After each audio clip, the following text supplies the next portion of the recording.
ஒரு நாய் அதோட எஜமானருக்காக 9 வருஷம் ஒரே இடத்துல காத்துட்டு இருந்து உயிரை விட்ட கதையை பற்றி உங்களுக்கு தெரியுமா? 1924 ஜப்பானில் இருக்கிற டோக்கியோ பல்கலைக்கழக பேராசிரியர் ஒருத்தர் ஹச்சிகோ அப்படிங்கிற நாயை வளர்த்துட்டு வந்தார்.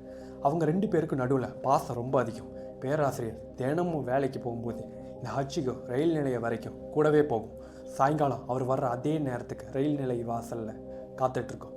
ஆனால் ஒரு நாள் பேராசிரியருக்கு பல்கலைக்கழகத்தில் திடீர்னு மாரடைப்பு வந்து இறந்து போயிடுறாரு. இது தெரியாத ஹச்சிகோ அன்னைக்கு சாயங்காலம் ரயில் நிலையத்தில் காத்துட்ருக்கு. ஆனால் அவர் வரல.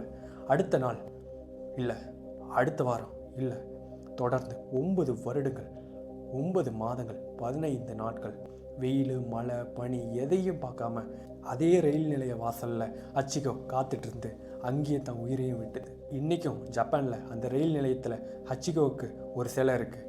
இந்த உண்மையான பாசத்தை பற்றி நீங்கள் என்ன நினைக்கிறீங்கிறத மறக்காமல் சப்ஸ்கிரைப் பண்ணி கமெண்ட்டில் சொல்லுங்கள்.